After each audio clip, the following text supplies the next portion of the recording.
Hello everyone, आज मैं लाई हूँ अक्टूबर मंथ के इम्पॉर्टेंट करेंट अफेयर्स। यहाँ पे जो भी मोस्ट इम्पॉर्टेंट न्यूज़ है उसको कवर किया जाता है। तो वीडियो थोड़ा बड़ा है, पूरा देखें और वीडियो को लाइक करें, शेयर करें और चैनल को जल्द से जल्द सब्सक्राइब कर लें। तो अक्टूबर मंथ करेंट अफेयर्स देख लेते हैं। ब्रेस्ट कैंसर अवेयरनेस मंथ बनाया गया है 1 अक्टूबर से लेकर 31 अक्टूबर तक। ठीक है, ये हर साल बनाया जाता है। ब्रेस्ट कैंसर अवेयरनेस मंथ कौन सा है तो वो याद रखें, वो है अक्टूबर। ठीक है, और इसे रिप्रेजेंट किया जाता है पिंक रिबन से। तो कैंसर जो है, ब्रेस्ट कैंसर, उसको रिप्रेजेंट किया जाता है पिंक रिबन से और उसी से रिलेटेड ये awareness week, awareness month celebrate किया जा रहा है 1 से लेकर 31 अक्टूबर तक। आगे बढ़ते हैं। इंडियन एयरफोर्स रेजिंग डे 8 अक्टूबर को सेलिब्रेट किया गया। इंडियन एयरफोर्स रेजिंग डे में एयरफोर्स के बनने की खुशी में ये दिन मनाया जाता है। इंडियन एयरफोर्स कब बना था तो 1932 में ब्रिटिश के द्वारा बनाया गया था, जिसे रॉयल इंडियन एयरफोर्स कहते थे। आज़ादी के बाद इसका नाम बदल गया और हो गया इंडियन एयरफोर्स 1950 में। तो ध्यान रखें, इंडियन एयरफोर्स रेजिंग डे कब है? 8 अक्टूबर को। International day of girl child, बहुत ही इंपॉर्टेंट है ये न्यूज़। देखिए, international day of girl child मनाया जाता है 11 अक्टूबर को और इसका थीम बहुत इंपॉर्टेंट है, वो है our time is now, our right, our future. ठीक है, तो आर टाइम इज़ नाउ जो गर्ल चाइल्ड है वो बोल रही है आर राइट, आर फ्यूचर। एक चीज़ मैं यहाँ पे ऐड की हूँ क्योंकि ये बहुत इंपॉर्टेंट है। तो देखिए, ये बनाया जाता है यूनाइटेड नेशन जनरल असेंबली के द्वारा, लेकिन ये कब बनाया गया था? एक डिक्लेरेशन के बाद बनाया गया था जिसका नाम है बीजिंग डिक्लेरेशन। ये डिक्लेरेशन बहुत इम्पॉर्टेंट है, तो आपको यूपीएससी एग्ज़ाम में भी आ सकता है। Beijing declaration is related to, तो ये रिलेटेड है गर्ल चाइल्ड राइट से। ठीक है, तो आपको ये ध्यान रखना है, गर्ल्स राइट से ये रिलेटेड है। आगे बढ़ते हैं। वर्ल्ड अर्थेटीज़ डे कब मनाया जाता है तो ये मनाया जाता है 12 अक्टूबर को, यानी 12 अक्टूबर को। वर्ल्ड अर्थेटीज़ डे क्या होता है? जैसे कि हम सभी पेन फील करते हैं, कभी हाथ में, कभी पैर में, तो जो हमारे जॉइंट होते हैं, बोन जॉइंट, वहाँ पे जो दर्द होता है, जो इन्फ्लेमेशन होता है, उसे ही अर्थेटीज़ कहते हैं और इसी संदर्भ में वर्ल्ड अर्थेटीज़ डे सेलिब्रेट किया जाता है। इसका थीम इम्पॉर्टेंट है, it's your hands take action. ठीक है, तो यहाँ पे थीम याद रखें, it's your hand take action. आगे बढ़ते हैं। वर्ल्ड फूड डे कब मनाते हैं तो जी हाँ, ये बनाया जाता है 16 अक्टूबर को। वर्ल्ड फूड डे बहुत इंपॉर्टेंट डे है, तो ध्यान रखें। इसका थीम क्या है तो देखिए, थीम है लीव नो वन बिहाइंड। ठीक है, लीव्स नो वन बिहाइंड। ये किसके द्वारा बनाया जाता है तो FAO, जो कि यूनाइटेड नेशन का एक पार्ट है, उसके द्वारा बनाया जाता है। फूड एंड एग्रीकल्चर ऑर्गेनाइजेशन इसे बनाती है। 16 अक्टूबर 1945 से हमने वर्ल्ड फूड डे मनाना शुरू किया। आगे बढ़ते हैं। International day for disaster risk reduction, ये भी डे काफ़ी इम्पॉर्टेंट है। ये बनाया गया है 13 अक्टूबर को। डिसास्टर रिस्क रिडक्शन को कम करने के लिए ये डे मनाया जाता है, जिसका नाम है international day for disaster risk reduction. आगे बढ़ते हैं। इससे रिलेटेड एक और बात बताना चाहूँगी। संडाई 7 टारगेट कॉन्फ्रेंस हुआ था। संडाई यानी कि जापान में हुआ था ये कॉन्फ्रेंस, जहाँ पे डिसास्टर के रिलेटेड एक रूल फॉलो करवाई गई थी कि सारे कंट्री जो है एक डिसास्टर मैनेजमेंट प्रोग्राम स्टार्ट करें और कम्प्लीटली डिसास्टर को कम करने के लिए स्टेप लें। ठीक है, ये काफ़ी इम्पॉर्टेंट है डिसास्टर रिलेटेड प्रोग्राम। और इंटरनेशनल डे फॉर डिसास्टर इसका मनाया जाता है, ये ध्यान रखेंगे, 13 अक्टूबर को। इंटरनेशनल ई वेस्ट डे मनाया जाता है 14 अक्टूबर को। इंटरनेशनल ई वेस्ट डे के अंतर्गत क्या होता है, जो ई वेस्ट है उनको कम करने की बात की जा रही है। ये किस बॉडी के द्वारा बनाया गया था तो ये 2018 में स्टार्ट किया गया था, यानी रिसेंटली ये स्टार्ट हुआ है। और ये किस बॉडी द्वारा स्टार्ट किया गया है तो उसका नाम है waste electrical and electronic equipment recycling. ध्यान रखें, waste electrical and electronic equipment recycling forum, इसके द्वारा ये मनाया जाता है ई वेस्ट डे। इस बार का थीम क्या है? Recycle it all know matter how small. ठीक है, तो थीम बहुत इंपॉर्टेंट है, recycle it all know matter how small. World student day मनाते हैं हम लोग 15 अक्टूबर को। थीम बहुत इम्पॉर्टेंट है, थीम है transformation of education begins with teachers. ठीक है, transformation of education begin with teachers. और ये मनाया जाता है अब्दुल कलाम आज़ाद के बर्थडे के दिन, ठीक है, जो कि हमारे फॉर्मर प्रेसिडेंट थे। ग्लोबल हैंड वॉशिंग डे हम लोग कब मनाते हैं, तो ये मनाया जाता है 15 अक्टूबर को। ग्लोबल हैंड वॉशिंग डे काफ़ी मायने रखता है और इसका थीम भी इम्पॉर्टेंट है। तो थीम है unite for universal hand hygiene. जी हाँ, हमें यूनिवर्सल हैंड हाइजीन के लिए यूनाइट होने की आवश्यकता है। देखिए, हैंड वॉशिंग बहुत इम्पॉर्टेंट है हाइजीनिक लाइफ के लिए और इसी को मनाया जाता है 2008 से। तो ध्यान रखें, from 2008 15 October is celebrated as global hand washing day. आगे बढ़ते हैं, international day for eradication of poverty. ये मनाया जाता है 17 अक्टूबर को और इस बार का थीम बहुत इम्पॉर्टेंट है, dignity for all in practice. ध्यान रखें, dignity for all in practice, यही है इस बार का थीम। और 17 अक्टूबर को हम लोग मनाते हैं international day for eradication of poverty. World trauma day कब मनाया जाता है, ये मनाया जाता है 17 अक्टूबर को। वर्ल्ड ट्रोमा डे क्या होता है, ट्रोमा का मतलब होता है प्रिवेंशन फ्रॉम एक्सीडेंट। ठीक है, यानी कि ये डे इसलिए मनाया जाता है ताकि हम लोग एक्सीडेंट से बचें। रोड पे चलने में बहुत सावधानी रखें, साथ में गाड़ी से चल रहे हैं तो भी एक्सीडेंट से बचें, क्योंकि गलती आपकी नहीं आपके बगल वाले की भी हो सकती है। तो रोड एक्सीडेंट इंडिया में सबसे ज़्यादा केसेस भी पाए गए हैं रोड एक्सीडेंट से डेथ का, और इसीलिए इस डे को मनाया जाता है, इंटरनेशनली मनाया जाता है 17 अक्टूबर को वर्ल्ड ट्रोमा डे। ये कब से मनाया गया है, तो ये बनाया गया है 2011 से और ये जो बनाया गया है वो न्यू दिल्ली से ही स्टार्ट किया गया है। ठीक है, तो आप समझ सकते हो कि इंडिया में बहुत ज़्यादा रोड एक्सीडेंट होता है। वर्ल्ड स्टैटिस्टिक्स डे कब मनाते हैं, ये मनाया जाता है 20 अक्टूबर को। 20 अक्टूबर 2022 को हमने वर्ल्ड स्टैटिस्टिक्स डे बनाया। ये डे मनाया जाता है यूनाइटेड नेशन स्टैटिस्टिकल कमीशन द्वारा और इसका टारगेट ये भी है कि हम SDG यानी सस्टेनेबल डेवलपमेंट गोल को आगे बढ़ाएं। National solidarity day. अगर वीडियो में कहीं भी डाउट हो रहा हो या वीडियो फास्ट लगे, कुछ भी कमेंट देना है तो ज़रूर दें। वीडियो अच्छा लगे तो लाइक कर दें, शेयर कर दें और जल्द से जल्द स्टडी विद रश्मि चैनल को ज्वाइन कर लें। नेशनल सॉलिडेरिटी डे मनाया जाता है 20 अक्टूबर 2022 को। इंडिया ऑब्जर्व की है नेशनल सॉलिडेरिटी डे 20 अक्टूबर को। ये डे क्यों मनाया जाता है, ये डे बनाया जाता है आर्म फोर्स के द्वारा। तो ये ध्यान में रखें, ये बनाया जाता है आर्म फोर्स के द्वारा नेशनल सॉलिडेरिटी डे। आवाज़ में कोई भी इशू हो तो वो भी बताएं। आगे बढ़ते हैं, देखिए ये डे क्यों मनाया जाता है ये देख लेते हैं। तो देखिए, चाइना वॉर से इंडिया ने बहुत कुछ ऑब्जर्व किया है, तो इसी संदर्भ में ये मनाया जाता है नेशनल सॉलिडेरिटी डे और हमने काफ़ी इम्पॉर्टेंट मिलिट्री फोर्स को लॉस भी किया था, तो इसी संदर्भ में मनाते हैं हम लोग national solidarity day. Police commemoration day, ये भी डे इम्पॉर्टेंट है, ये है 21 अक्टूबर को। यहाँ पे जो भी डे जोड़ा जा रहा है, बताया जा रहा है, वो बहुत इम्पॉर्टेंट है, तो एक बार रिवाइज भी जरूर कर लें। पुलिस कमेमोरेशन डे मनाया जाता है 21 अक्टूबर को और 21 October has observe as national police commemoration day, ये ध्यान रखें। यूनाइटेड नेशन डे बहुत इम्पॉर्टेंट 24 अक्टूबर को मनाया जाता है। 1945 में UN चार्टर के अंतर्गत ये डे सेलिब्रेट करने की बात रखी गई। यूनाइटेड नेशन कब बना था, 1945 में बना था और उस टाइम तो इसके मेंबर कम थे, लेकिन आज वो 93 मेंबर हैं यूनाइटेड नेशन में। और यूनाइटेड नेशन डे का थीम बहुत इम्पॉर्टेंट है, तो वो देख लेते हैं। The future we want, the UN we need. ठीक है, तो जैसा हम फ्यूचर चाहते हैं वैसा ही हमारा यूनाइटेड नेशन होना चाहिए। Reaffirming our collective commitment to multilateralism, तो ये भी इम्पॉर्टेंट है, reaffirming our collective commitment to multilateralism. देखिए, मल्टीलैटरलिज्म का मतलब होता है कोई किसी एक कंट्री का डोमिनेशन नहीं होना, सभी कंट्री की बातों को सुनना।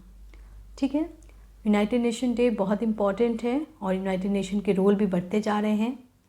वर्ल्ड पोलियो डे मनाया जाता है 24 अक्टूबर को।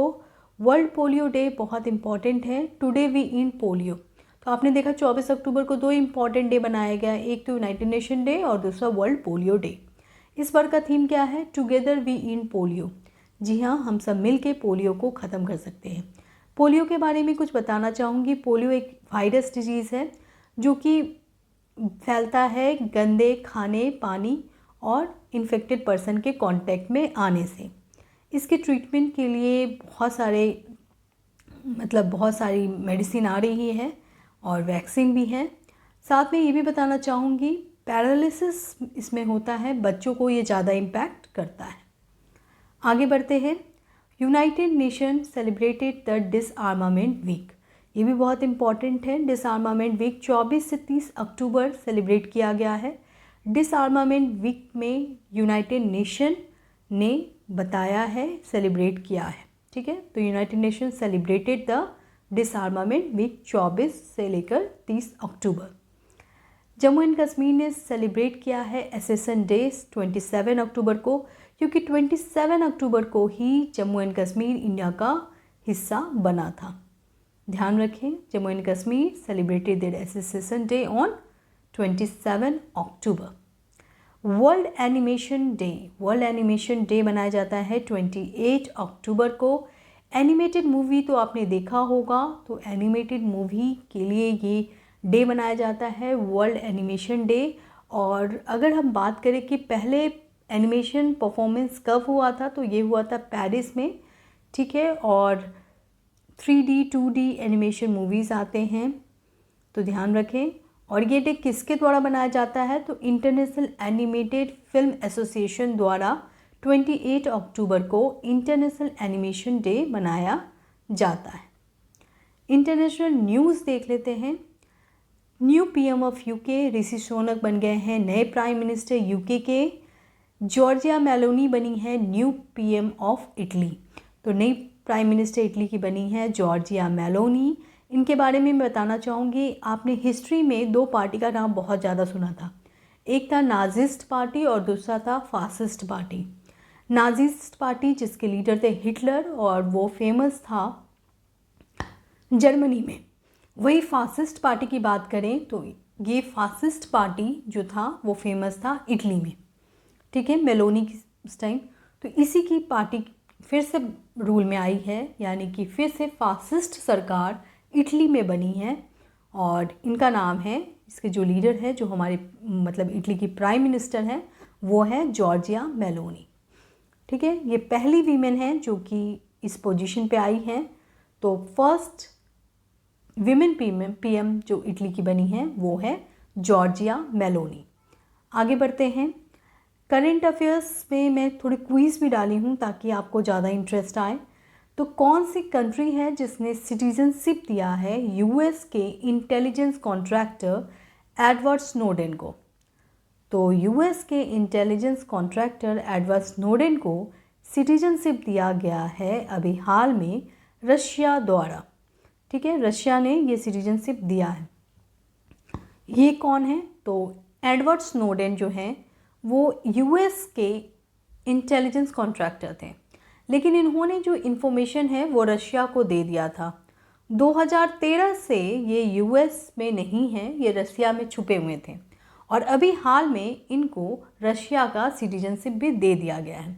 यूएस रशिया के बीच में इनको लेकर बहुत ज़्यादा लड़ाइयाँ भी हुई हैं। तो ध्यान रखें, इनका नाम एडवर्ड स्नोडेन, जो कि यूएस के हैं लेकिन अब वो बन गए हैं रशियन। प्रेसिडेंट व्लादिमीर पुतिन ने अभी हाल में रशियन सिटीजनशिप दिया एडवर्ड स्नोडेन को। ठीक है, तो ये आप ध्यान रखें। Kazakhstan changes its capital from Nur Sultan to Astana. देखिए 2019 में ही ये चेंज हुआ था, क्वेश्चन भी आया हुआ है यूपीपीसीएस एग्ज़ाम में। कजाकिस्तान का कैपिटल का क्या नाम है? तो उस टाइम तो नूर सुल्ताना था, अब फिर नाम बदल गया है, अब हो गया है अस्ताना। अस्ताना पुराना नाम था, उसको बदल के नूर सुल्तान किया गया था क्योंकि वहाँ पे नूर सुल्तान एक प्रेसिडेंट थे। ठीक है, तो उनकी याद में ये किया गया था। आगे बढ़ते हैं। देखिए ये इंपॉर्टेंट न्यूज़ है, तो ध्यान रखिए कजाकिस्तान ने चेंज कर दिया है कैपिटल नूर सुल्ताना से अस्ताना। ऑयल प्राइसेस राइजेस, जी हाँ बहुत ही इंपॉर्टेंट न्यूज़, ऑयल प्राइसेस बढ़ते जा रहे हैं और काफ़ी तेज़ी से बढ़ते जा रहे हैं। तो ये सवाल मन में आता है कि क्यों बढ़ते जा रहे हैं।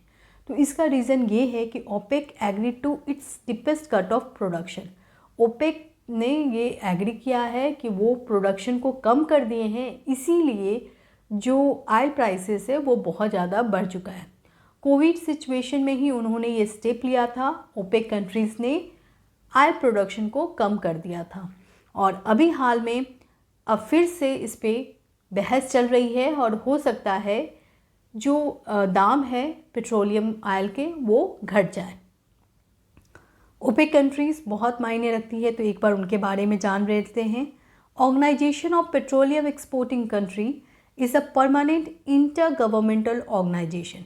तो ये क्या है, एक परमानेंट इंटर गवर्नमेंट ऑर्गेनाइजेशन है जो कि 1960 में बनाया गया था। किस कंट्री के द्वारा, तो ध्यान रखें इसमें Iran, Iraq, Kuwait, Saudi Arabia and Venezuela है। ठीक है, Iran, Iraq, Kuwait, Saudi Arabia and Venezuela है। ठीक है, और ये इम्पॉर्टेंट ऑर्गेनाइजेशन है ओपेक कंट्रीज़ का। और ओपेक कंट्रीज़ एक्चुअली पूरे वर्ल्ड के जो ऑयल प्रोडक्शन है उसका 44% कैरी करती है। और 1965 में इसका हेड क्वार्टर चेंज किया गया। कहाँ किया गया, वियना ऑस्ट्रिया में। इससे पहले ये कहाँ था, जिनेवा स्विट्ज़रलैंड में था। ठीक है, तो ध्यान रखें 1965 से इसका हेड क्वार्टर हो गया है वियना ऑस्ट्रिया में।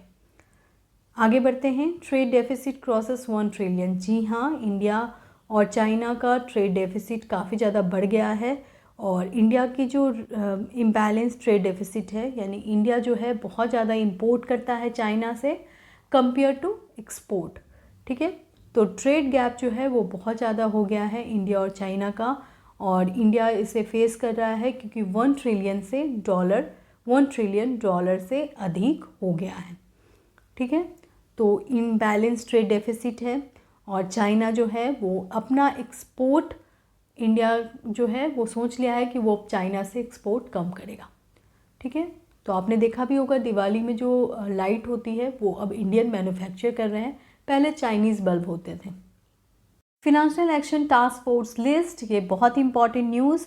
पाकिस्तान जो है वो 4 साल बाद ग्रे लिस्ट से बाहर है। फिनेंशियल एक्शन टास्क फोर्स क्या है, एक पेरिस बेस्ड ग्लोबल वॉचडॉग है जो कि देखता है मनी लॉन्ड्रिंग और टेररिस्ट फाइनेंसिंग के लिए। तो पाकिस्तान के लिए ये गुड न्यूज़ है, वो 4 इयर्स के बाद यानी 2018 से लगातार ग्रे लिस्ट में आ रहा था और आज वो बाहर आ चुका है। वही अगर हम बात करें म्यांमार की, तो वो ब्लैक लिस्ट में है। तो ये बैड न्यूज़ है म्यांमार के लिए। फिनेंशियल एक्शन टास्क फोर्स बहुत मायने रखता है, उसकी रिपोर्ट बहुत मायने रखती है, क्योंकि जो भी दूसरी कंट्री है वो हेल्प जो है वो नहीं देगी अगर कोई भी कंट्री ग्रे लिस्ट या ब्लैक लिस्ट में आता है फिनेंशियल एक्शन टास्क फोर्स के अंतर्गत। ठीक है, तो यहाँ पे जो वीडियो शेयर की जाती है वो बिल्कुल शेयर की जाती है ताकि आपके एग्ज़ाम में वो बहुत हेल्पफुल हो। क्योंकि देखिए कंटेंट तो बहुत सारे मिलेंगे, बहुत सारे चैनल में मिलेंगे, लेकिन यहाँ पे कोशिश यही की जाती है कि जो भी इन्फॉर्मेशन दिया जाए वो बिल्कुल सही हो और आपके एग्ज़ाम में हेल्पफुल हो। यूएनएससी मीट हुआ है इंडिया में। ठीक है, और ये मीट काफ़ी मायने रखती है क्योंकि ये मीट जो है वो इंडिया में हुआ है सबसे पहली बात। और ये कब हुई है, तो ये 29 और 28 अक्टूबर को होने वाला है मुंबई और दिल्ली में। Ministry of external affairs secretary Sanjay Verma बताते हैं कि ये बहुत ही इंपॉर्टेंट मीट है जो कि इंडिया में ऑर्गेनाइज होने वाला है 2 डे मीट, जिसमें टेररिज्म के अगेंस्ट बातें की जाएगी। चाइनीज़ प्रेसिडेंट जी जिनपिंग फिर से बन गए हैं वहाँ के प्रेसिडेंट, 3rd टाइम बने हैं। और ये किस पार्टी से बिलोंग करते हैं, तो ये कम्युनिस्ट पार्टी से बिलोंग करते हैं जिसके फाउंडर थे माओ जेडोंग। ठीक है, तो ध्यान रखें चाइनीज़ प्रेसिडेंट जी जिनपिंग बन गए हैं 3rd टर्म के लिए चाइना के प्रेसिडेंट। आगे बढ़ते हैं, एक्सरसाइज देख लेते हैं, इंपॉर्टेंट एक्सरसाइज जो अभी हुआ है। तो युद्ध अभ्यास जो है वो होने वाला है 15 नवंबर से लेकर 2 दिसंबर तक। कहाँ, औली उत्तराखंड में। तो ये ध्यान में रखें कि कहाँ होने वाला है युद्ध अभ्यास, तो ये होने वाला है औली उत्तराखंड में और ये होता है इंडिया और यूएसए के बीच में। ये एक आर्म फोर्स अभ्यास है, यानी कि आर्मी अभ्यास है।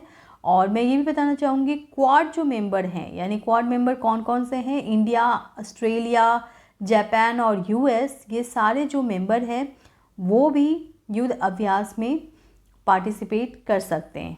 ठीक है, तो ये कब से कब हो रहा है, 15 नवंबर से 2 नवंबर तक। ठीक है, और मालाबार एक्सरसाइज जो है उसमें क्वाड कंट्रीज़ पार्टिसिपेट करने वाले हैं। ये एक्सरसाइज भी होने वाला है 8 नवंबर से 18 नवंबर में, और ये जापान के योकोसुका में होने वाला है। तो ध्यान रखें, जापान में होने वाला है मालाबार एक्सरसाइज। और अगर हम बात करें मालाबार एक्सरसाइज के, तो ये होने वाला है जापान में। और अगर हम बात करते हैं युद्ध अभ्यास, तो ये होने वाला है औली उत्तराखंड में, जिसमें इंडिया और यूएसए पार्टिसिपेट करने वाली हैं। वही मालाबार एक्सरसाइज में क्वाड कंट्रीज़ पार्टिसिपेट करने वाली हैं। गरोदा 7th एक्सरसाइज भी होने वाला है, ये होने वाला है इंडिया और फ्रांस के बीच में। ये एक्सरसाइज भी काफ़ी इम्पॉर्टेंट है। सबसे पहले तो जान लेते हैं ये कहाँ होने वाला है। तो ये जोधपुर में होने वाला है, और ये एक एयरफोर्स एक्सरसाइज है। तो ध्यान रखें, एयरफोर्स एक्सरसाइज है जिसका नाम है गरुदा 7th एक्सरसाइज है। और इस एक्सरसाइज में कौन से क्राफ्ट पार्टिसिपेट करने वाले हैं, तो ये है Su-30 MKI, Rafale, LCA Tejas and Jaguar. ठीक है, जो कि हेलीकॉप्टर है, लाइट कॉम्बैट हेलीकॉप्टर Mi-17। आगे बढ़ते हैं, सिम्बेक्स एक्सरसाइज यानी सिंगापुर और इंडिया का मेरीटाइम एक्सरसाइज है। तो अभी तक हमने देखा एक एक्सरसाइज देखा आर्मी एक्सरसाइज, दूसरा हमने देखा एयरफोर्स एक्सरसाइज, और तीसरा है मेरीटाइम यानी ये नेवी एक्सरसाइज। ठीक है, ये कहाँ होने वाला है, तो सिम्बेक्स एक्सरसाइज विशाखापट्टनम में होने वाला है। अक्टूबर 25 से स्टार्ट हो चुका है, और ये भी एक्सरसाइज काफ़ी मायने रखता है। इसमें कौन कौन से पार्टिसिपेट कर रहे हैं, तो RSS स्टालवॉट, RSS विजिलेंस, ये सब पार्टिसिपेट करने वाले हैं। सिंगापुर नेवी और इंडियन नेवी इसमें पार्टिसिपेट करने वाली हैं। Thanks to watch the video till last. Video में कहीं भी डाउट हो तो ज़रूर पूछें। वीडियो अच्छा लगे तो लाइक करें, शेयर करें, जल्द से जल्द स्टडी विद रश्मि चैनल को ज्वाइन कर लें। Thank you.